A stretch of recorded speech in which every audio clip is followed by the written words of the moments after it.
They asked what Earth's apex predator was. The human just grinned and raised her hand. The orbital citadel Unity's edge gleamed like a jewel in the void, its multifaceted hull reflecting the light of nearby stars. It wasn't just a marvel of engineering, it was the heart of the galactic concord, a neutral ground where species from every spiral arm met in pursuit of mutual survival. Peace, at least in theory. The arrival of Earth's delegation caused a stir even before their ship docked. They came late. They arrived in a vessel that looked more like a weapon than a ship, scarred by past conflicts, with heat-shielding tech older than some Concord species' histories. The humans had named it Valiant Dawn, a name that meant little to most, but to a few scholars translated ominously to glory through fire. Commander Alina Reyes stepped off the ramp like she owned the floor beneath her. She wasn't adorned. In the elaborate regalia of Concord diplomats, no glowing silks, no shifting pigment tattoos, no telepathic broadcast of intent, just a black naval uniform, a silver service bar, and a cold calm in her eyes that said, "I've seen worse than anything you can imagine." And she had. Her right hand bore a scar that stretched down her wrist, a souvenir from the Martian siege. Her face was expressionless, though she gave a nod to the welcome party mostly for show. The Concord had met humans before, of course. Initial contact had been made via deep space relays. Technical exchanges followed. Trade, limited cultural analysis. But this was the first time a human had stood before the full High Council. Ambassador Tilson of the Serati led the session. The Serati were tall and serpentine, with crystalline eyes that saw in infrared and minds like chess algorithms. He regarded Reyes with cool professionalism. Commander Reyes of Earth, he said, the translation buzzing seamlessly into her earpiece. Your people are newly inducted into the Concord. As custom dictates, your presence here is ceremonial. You may speak on behalf of your species. Reyes approached the speaker's dais. Every eye compound, multifaceted, bioluminescent, retinal locked on her dot. She looked over the crowd, 78 species represented. Some floated, some crawled. One sat in a containment pod filled with methane. None of them knew Earth. Not really. A soft chime signaled the start of the cultural introduction segment. Tilson spoke again, as a matter of tradition. We ask each new species to identify the apex predator of their homeworld. A pause, as if inviting gravity. For context, for understanding of ecological origin. Some members of the council smiled, or whatever passed for smiles on their worlds. The question was innocent on the surface, but it had depth. Apex predators revealed much about ecosystems, natural selection, and ultimately about how a species rose to sapience. Most species named a singular beast. The Gorloks cited the six-legged storm panther. The Chitauri had once feared the ghost eels of their ocean depths. Now it was humanity's turn. Reyes didn't step back, didn't consult notes, didn't use a display. She simply lifted her right hand and raised it slowly, fingers spread. Then she smiled, just a little, and said nothing. Silence. A low ripple of confusion moved through the chamber. Species that communicated with scent secreted anxiety pheromones. Those with empathic abilities leaned forward. Disturbed by the strange mixture of amusement and threat in the human's mind, Reyes lowered her. Ambassador Tilson narrowed his eyes. "Forgive me, is your answer. Yourself. Humans," Reyes said plainly. "We're the apex predators of Earth. There are others, big cats, sharks, crocodiles. But they're limited." A chittering sound from the Verne delegates barely stifled laughter. Their historian Chaxavel leaned forward.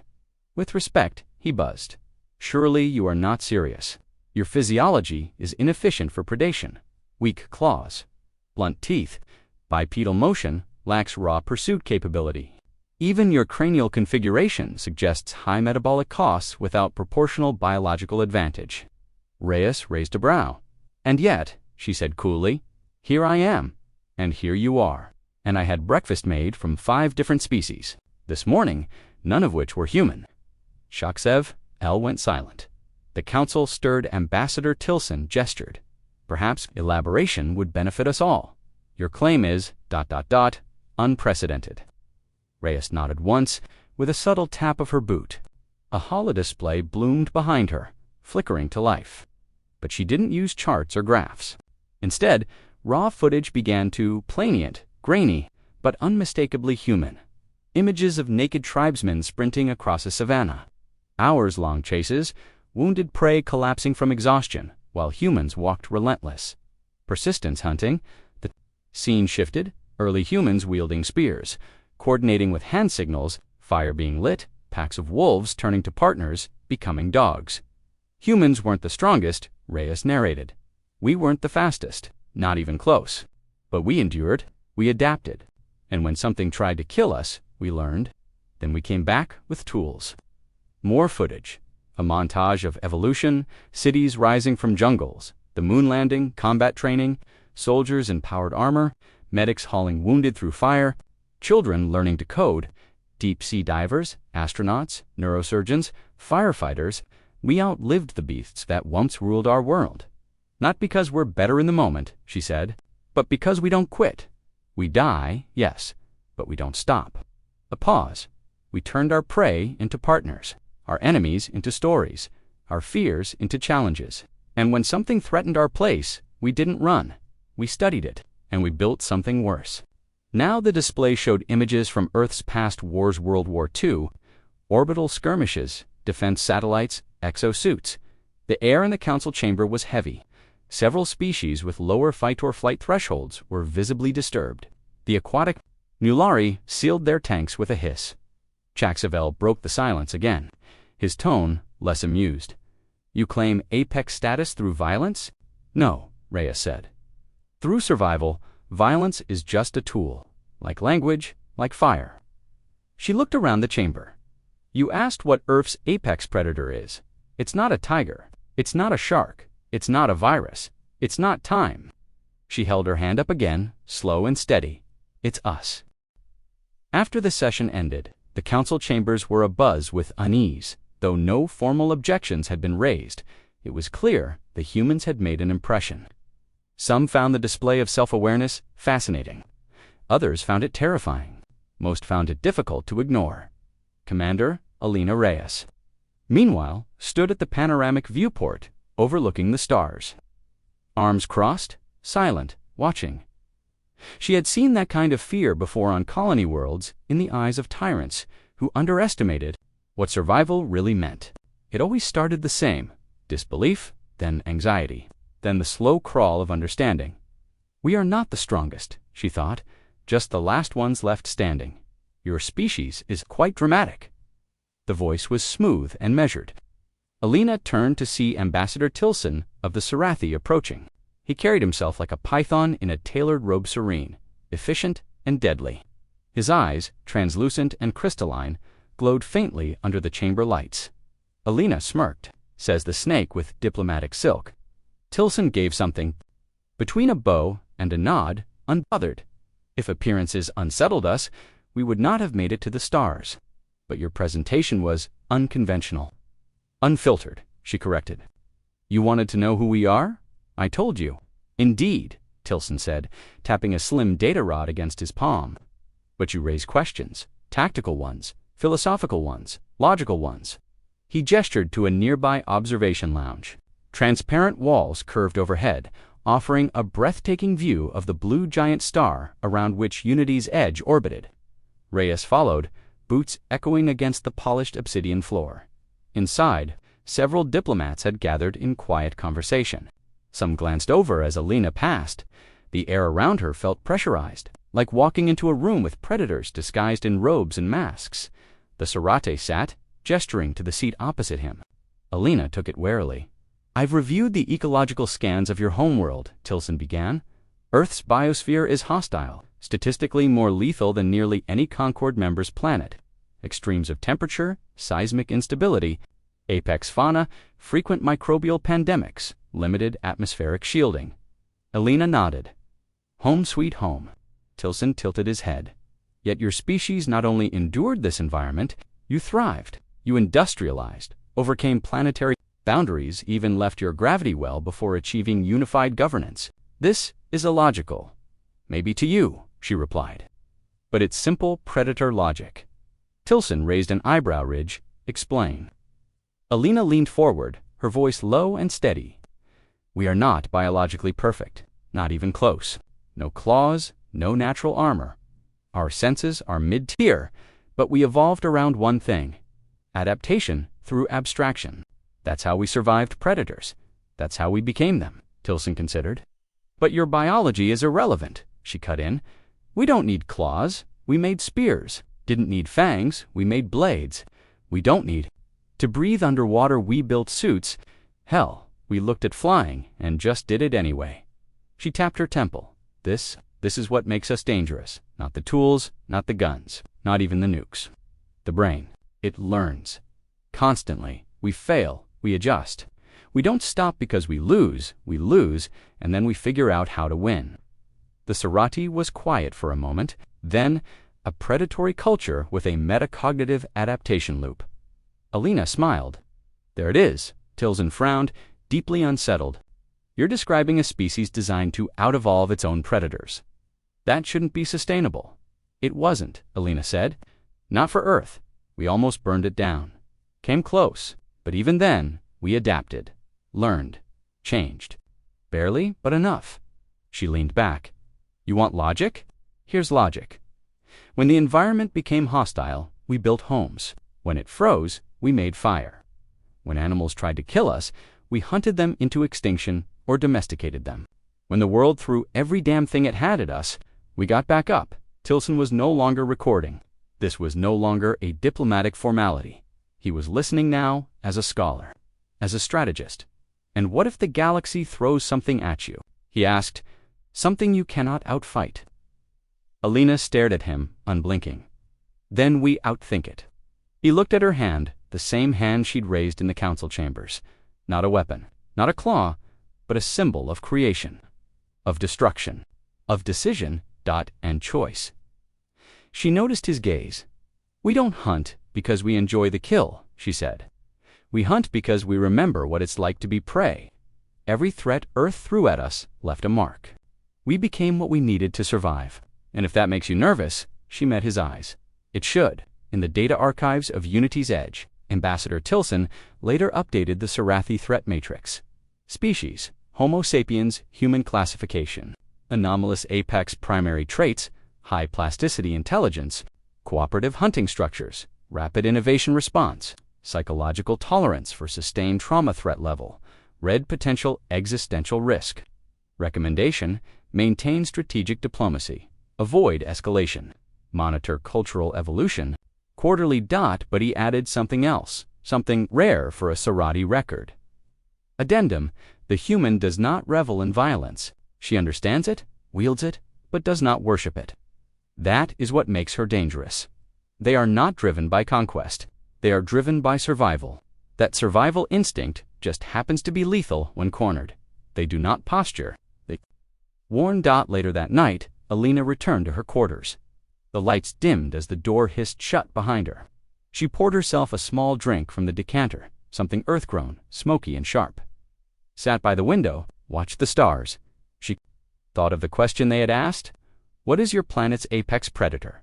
She thought of all the times humans had clawed their way through extinction events. All the times they'd lost, bled, buried their own, then built again, rebuilt smarter, stronger, harder. She smiled, because now they were out here, and the galaxy was asking questions. Dr. Velatun was an archivist by trade, an observer by nature, and a pacifist by genetic design. Her body was semi-transparent, like shimmering silk in fluid motion, suspended in a levitation field inside her containment unit, with 4 neural lobes and the memory recall of an eidetic machine.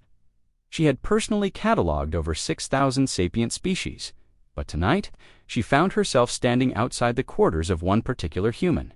She hesitated. Emotion was not natural to the Zalari. But something akin to it, perhaps curiosity, sharpened by a sliver of fear. She triggered the chime. The door slid open. Alina Reyes was seated cross-legged on the floor, a small mug steaming in her hand. She glanced up, unsurprised. Midnight visits from alien historians. Must be Thursday, she muttered, taking a sip. Floated gently into the room. I hope I do not intrude. You do, Alina said, but you're welcome anyway. She gestured to a chair. Velatoon did not sit her. Kind didn't, but the gesture was appreciated. She hovered near her holographic recorder, slowly activating. "I'd like to ask you some questions, Commander," she said. "Not for the Council, for the Archive." Alina gave a slow nod. Figured as much. There was a pause. Velatoon hesitated again, something very few species could detect except, of course, a human. Alina smiled faintly. "You're not really here to ask about military history, are you?" "No," Velatoon admitted. "I want to understand something deeper, something cultural." Alina raised an eyebrow. "Go on." The Zellery's voice was soft. "I have documented thousands of apex species, carnivores, pack hunters, ambush predators, but none of them, not a single one, remembers what came before the way your species does. You don't just dominate your world, you memorialize the things that once ruled it." Alina's expression grew still. "Why?" Velatoon asked. "Why remember your predators?" The human set her mug down and leaned back. "You ever heard of a direwolf?" she asked. "I have reviewed the data. A larger relative of Canis lupus. Hunted in packs, coexisted with early humans, now extinct." Alina nodded slowly. "They were faster than us, stronger, better sense of smell, teeth that could shear bone. And yet you survived." "No," Alina corrected. "They didn't." Velatoon floated closer. "We remember them," Alina continued, "because they mattered, because they made us better. If we hadn't learned to track them, to avoid them, to outthink them, we wouldn't be here. They forced us to evolve." She looked toward the viewport, at the stars beyond. "We owe them." The historian was silent, processing. "We carved their shapes into cave walls," Alina said, "not to celebrate victory, but to pass on the warning. These things tried to kill us. Remember what it took to survive. That's not conquest. That's reverence and fear." Velatoon asked gently. Alina smiled again, a little sad. "Fear kept us alive. It wasn't a weakness. It was fuel." The Zellery's field dimmed slightly in contemplation. "Other species forget their predators once they rise. You turned yours into legends." "Because we know we're not above it," Alina said. "Extinction isn't a past tense. It's a waiting room, and we've got a bad habit of breaking the furniture." There was a long pause. Velatoon drifted toward, the mug still steaming on the floor. She scanned it absently. Caffeine, artificial. Sweetener, traces of native earth cinnamon. "May I ask another question? You're 3 in already. Go ahead." Velatoon's holographic lights flickered once. "Why did you really raise your hand?" Alina chuckled quietly. "Still stuck on that?" "It wasn't protocol. It wasn't symbolic. Not for them. But it was for you." Alina leaned her head back, eyes on the ceiling. "My grandfather was a wildlife biologist. Old school tracked lions in Africa. Studied grizzlies in Alaska. He always said the scariest predators weren't the ones that roared. They were the ones that watched, waited, stayed still until it was too late."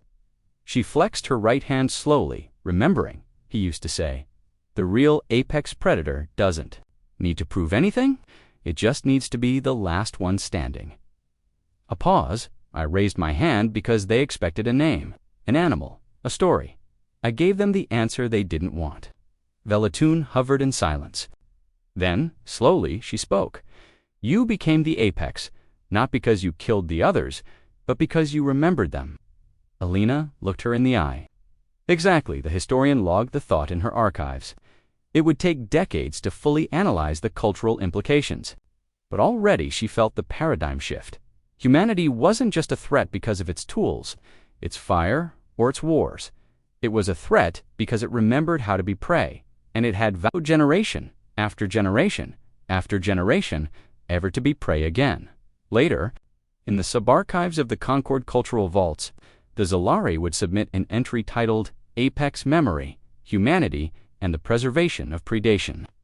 Summary: Homo sapiens demonstrates unique psychological and cultural traits related to memory of pre-sapient ecological hierarchy. Suggests development of social structures centered not around dominance, but remembrance of survival. This creates long-term generational resilience. Implication: the human concept of apex predator is not a claim of superiority, but a memorial. To the struggle, the raised hand is not a gesture of ego. It is an answer of endurance. Recommended classification update: Apex Predator, Cognitive Archetype variant. The distress call came in fractured bursts, static, explosions, screams, then silence. A Concord colony on the edge of Sector 9 Gamma, a quiet agrarian world named Telerin, had gone dark. No comms, no escape launches. No warning, the last fragment of transmission that made it through sensors was a single word. Repeated twice, VRAXX, V-arrays. In the council chamber, the mood was frigid. The V-arrays were not new. They were a long-standing problem. They traveled in war clans aboard bioships that fed on planets. They respected strength, but only in the form of brutality. Attempts at peace had failed. Diplomacy had ended in death. What the Concord called an atrocity, the Verax called a test. Now, they were testing again, and no one was answering. The Concord began its usual cycle. Delays, procedural barriers. A joint defense force was considered, a response vote was scheduled. A draft of condemnation was written. Commander Alina Reyes didn't wait. She stood from her seat at the council table, walked out, didn't say a word. 3 hours later, the Valiant Dawn left dock under a silent scramble. Order, no fleet. No sanction, just a human warship with carbon-pitted armor, dark mode active, and a commander who didn't care about votes. She brought 12 Marines. That was all she needed. Teleron, 27 hours later, the sky was burning. 3 Vrax raiding ships loomed above the scorched ground like titanic predators, their hulls covered in twitching tendrils and bone plating. Villages were ash, crops trampled. Survivors, if there were any, were likely in holding pens or worse, inside a shattered barn. Commander Reyes surveyed the chaos through her visor. Her team fanned out behind her, armored in adaptive polysteel, each carrying a mix of coil rifles and pre-fall kinetic weapons. Reliable, loud. She gave hand signals. No words, they moved like smoke. The Vrax didn't expect resistance. Certainly not here, not from a dozen humans. When the first outpost went silent, they assumed it was equipment failure. By the time the third post was reduced to blood slick soil, they realized something was wrong. And then came the fourth. There, the last Vrax warrior saw a shape moving through fire, slow, deliberate, red armor scorched, helmet off. A woman with soot on her face and a knife dripping purple, ICHOR. She didn't run, she walked. By then, the Vrax understood. But too late, they'd invited the apex predator onto the battlefield. The central hive was buried in the colony's old fusion silos. The Varax had turned the underground facility into a nest-holding chambers for civilians, feeding troughs, gore pits. Alina didn't wait for orbital scans. She didn't need a map. She smelled the fear, felt the heat, heard the faintest trembling sob echoing down a ventilation shaft. The deeper she moved, the more primal it became. Her eyes adjusted, her hands tightened on the grip of her sidearm when she entered the heart of the hive. She didn't announce herself. She dragged the body of a Vrax chieftain behind her and threw it into the center of the room. The other of them froze. Humans weren't supposed to fight like this. Weren't supposed to win like this. Not up close. Not with this kind of precision. They were supposed to be soft, tame. Civilization had dulled them. But this one wasn't dulled. This one was sharpened by every death Earth had ever demanded, every predator Earth had ever buried. One Varaxa, brute with fused armor grafted to his bones, stepped forward, roaring. Alina didn't blink. She met him head-on. He swung a plasma hammer. She ducked, drove her elbow into his throat, then shot him once through the eye socket. Efficiency, violence, silence. The rest charged behind her. The remaining Marines surged into action. No orders needed. In under 90 seconds, the room was silent again. Rhea stood in the middle, drenched in Vrax blood, listening to the soft whimpers of the rescued colonists behind the cell doors. She didn't say anything. She just started opening cages. 48 hours later. The Concord held an emergency assembly. Footage from a drone unauthorized, likely leaked by a sympathetic tech plate on loop across council walls. It showed Rhea's helmet off, dragging a wounded civilian over her shoulder while firing behind her with a revolver older than the Concord itself. It showed her a Marines holding a breach line against waves of VRAXX. It showed her walking calm cold as the Vrax flagship exploded behind her.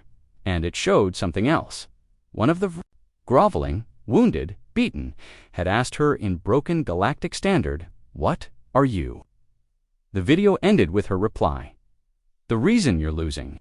In the aftermath, the Concorde couldn't deny the reality. A formal reprimand was discussed. It died in committee. Instead, a recommendation was filed: deploy human strike teams in future crisis scenarios. Accept tactical deviation when apex species protocols apply. Reclassify humans from adaptive omnivore to independent hostile sector stabilizer. Alina Reyes sat alone in her quarters again, this time without her armor. A small gash above her eyebrow throbbed gently. She dabbed at it with a cloth. The door chimed. This time, it wasn't a historian or a diplomat. It was Tilson, looking less composed than usual. He entered, took in the dried blood on her boots, the weariness in her shoulders, and said nothing for a moment. Then, there were easier ways. There were, she said. Why didn't you use them? Alina looked up at him. Because predators don't send emails. At least, that's what the Concorde said. The Vrax war clan responsible for the Teleron massacre had been decimated. The surviving raiders scattered. For now, they posed no immediate threat, but not everyone was celebrating. The ripple effect of Commander Reyes' unsanctioned operation ran deep. The footage from the raid had gone viral across multiple sectors. Translations in 72 languages, an archived clip of Reyes saying because predators don't send emails had been viewed. 1.4 billion times on the open net, humans, once a curiosity and upstart species from a death world, were now being discussed in private military briefings, security forums, and cultural think tanks. The question wasn't what can they do anymore, it was what are they really? The Concorde scheduled a closed assembly. No broadcast, no recordings, just 30 key species. High-level officials, selected scholars, one seat left conspicuously empty until the final moment. When Commander Alina Reyes entered the chamber in her standard black field uniform, no medals, no weapons, she didn't bow, didn't posture, she just sat. Ambassador Tilson was first. To speak, Commander, you have the floor. Reyes didn't waste time. You're not here to thank me. You're here to evaluate the risk. That silenced a few murmurs. Tilson blinked slowly. We are attempting to clarify your species' nature. Your response to aggression was effective, yes, but many of our members feel the manner of it reveals certain instincts we were unprepared for. Reyes leaned forward. You asked for help. You didn't specify how. Ambassador Jurek of the aquatic Nulari, seated in his mobile tank, burbled in his native tone. The translator voiced his question, do humans enjoy killing? The air went still. Reyes answered carefully. No, we enjoy winning. There's a difference.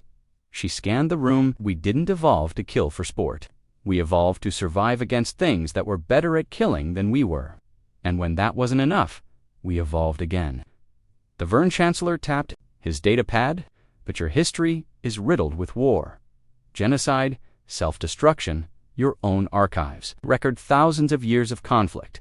You're not wrong, Reyes said, but you're missing something. She stood. We are not dangerous because we love war. We're dangerous because we remember why we had to fight.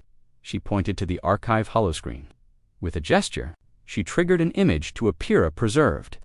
Neanderthal skull with a flint weapon embedded in its eye socket. This is what it means to be human. To know we weren't the only ones. To know we had rivals. That we survived, just barely. And to live with that ghost in our DNA every single day. Dr. Velatun of the Zelleris, still hovering in a containment field, spoke next. Are you saying your violence is inherited memory? No, Reyes said. I'm saying it's informed by memory. She walked slowly, hands behind her. Back we didn't evolve in safety. Every human being alive today descends from survivors, from those who adapted, resisted, and when necessary struck first. We don't hunt for pleasure, but we don't ask permission when survival's on the line. Another image appeared, a photo from the Teleron operation, a human marine shielding 3 alien children with her own body as debris rained from above. She didn't ask for authorization, Reyes said. She acted because, in our bones, we remember. The apex predator doesn't wait for consensus. It decides, the council murmured. Some species looked away. Others leaned forward, rapt. Then came the real question. It came from a young species, the Saluvian peaceful arboreal beings from a garden world. Their representative, a willowy form with bioluminescent skin, stood cautiously. "What happens," she asked softly, "when humanity runs out of threats?" The room fell into absolute silence. Even Reyes didn't answer right away. When she finally spoke, her voice was low. "That's the question we've been asking ourselves since we left our atmosphere." A pause. "And the answer is, we change. The mission," she tapped her chest.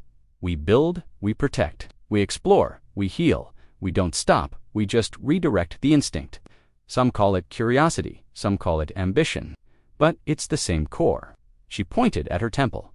"The brain that made the spear also made the space telescope. The mind that built the bunker also built the vaccine." She let that settle, and if the threats ever come back, she smiled faintly. "We'll be ready." Tilson closed his datapad. He looked tired. "We asked you to name your world's apex predator," he said. "You raised your hand. Did you understand that terrified half the council?" Reyes nodded. "Good." Tilson-esque expression darkened. "Why good?" "Because fear isn't the enemy," she said. "Complacency is." She stepped back from the dais. "You wanted to know what humanity is. We're not predators because we hunt. We're predators because we adapt. You asked about the top of the food chain, but the food chain's gone. We outgrew it." She raised her hand again. "Now we protect what's under it." Outside the chamber, diplomats whispered. In Concord academies, students debated, was humanity a stabilizing force or a sleeping dragon? In military circles, the term apex clause became code for unleashing humans without restraint. But among survivors on Teleran, the question was simpler. When their children asked who saved them, the answer wasn't a fleet or a directive or a speech. It was a human. A woman. She walked through fire and didn't stop. It began with a whisper.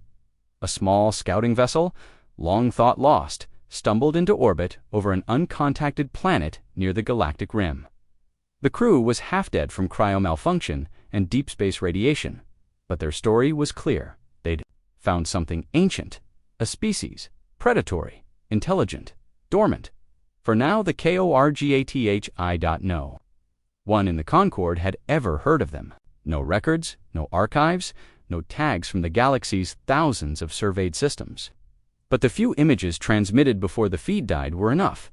Teeth like obsidian daggers, eyes designed for total darkness, hive minds with decentralized cognition, a planetary biosphere designed not for balance but harvest. And the message that came with the scan logs chilled the Concord to the core. They are building. Emergency protocols activated. Unlike with the Vrax, there was no debate this time. No hesitation. A quarantine perimeter was proposed. Defense fleets rerouted. Strike options modeled. And then, as if summoned by instinct, one voice said it. "Send the human." The room went silent.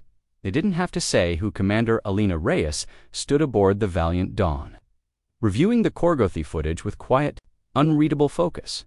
The creature on screen towered over the Scout's rover, moving with unnatural fluidity, sniffing the air, then vanishing into the shadows like vapor. No eyes, no heat signature, pure instinct and efficiency. She sipped her coffee, black, no sugar, behind her. A Concord liaison cleared his throat. "We can assign a full support fleet, drones, bombers. We have options." Reyes didn't look back. "You're not sending a fleet," she said. "You're sending a warning before departure." She walked the long corridor of the Council Citadel one final time, the same place where she'd raised her hand, where they'd stared at her like a curiosity, a relic, a monster. Now they watched her go with something new in their eyes: respect, fear, hope.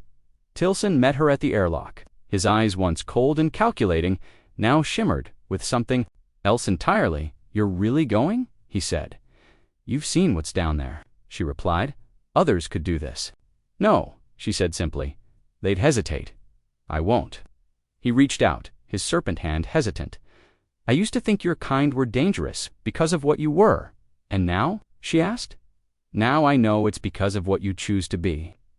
She clasped his hand, firm and sure. "Let them remember that. Surface, planet designate Korgothi. It was quiet, too quiet. Alina stepped off the drop pod alone, boots sinking slightly into soil that wasn't dirt so much as compressed organic matters, something that had once lived, something that consumed. The air was breathable. Barely. She moved slowly, scanning. Shadows twitched at the edge of her vision. Nothing showed up on heat, no movement on radar, but she knew she wasn't alone. A faint hissing echoed from a nearby ridge. She knelt, running a gloved hand across a strange pattern etched in the rock. No, not rock, bone, huge, layered. Like the earth itself had been formed from the corpses of prey. Her cum buzzed. It wasn't Concord Protocol. It was a direct link. Status, came Tilson's voice. She didn't answer immediately. Then, they've been watching us longer than we've been watching stars. A pause, and your assessment. She rose. Their apex. On this world, another hiss. Closer now, but I'm from Earth. The first Korgothi broke from the shadows with no sound. Alina had already drawn her knife. No armor, no backup, no drones, just reflex. Muscle memory honed through centuries of human violence and survival. She moved like instinct wearing flesh. The creature lunged. She rolled beneath its claws, sliced its underarm, and embedded her blade through its jaw hinge. Purple ichor sprayed, acidic and steaming, but she was already moving. More emerged. 359. She smiled. Now we're talking. They fought in the valley for 7 minutes. That was all it took, 7 minutes, to prove a truth. The galaxy had forgotten that the apex predator is not defined by how many it kills, or how big it grows, or even how long it survives. It is defined by one thing: the refusal to die. And when the Korgothi hive mind reached out to the Concord perimeter through a captured relay, it didn't issue threats, it sent a message. We encountered the dominant species of your kind. We withdraw. Itya will not engage Earth. The council gathered once more. This time, no one asked questions. They just watched the return footage. Reyes, walking back to the pod alone, covered in burns, limping. Blood hers, and there spattered across her uniform. She looked at the camera. No speech, no threat, just that same expression they'd seen once before. A calm, quiet grin, and a hand raised not in greeting, but in answer. Epilogue. Years passed. The incident with the Korgothi became a turning point in Concord policy. Not because of the violence, but because of what it prevented. In the archives, students of all species studied the footage of the human who walked alone into a predator's den and came back with silence trailing behind her. They didn't remember the weapons, or the blood, or even her name. They remembered the moment she lifted her hand and understood the apex. Predator of Earth had arrived, not to conquer, but to remind.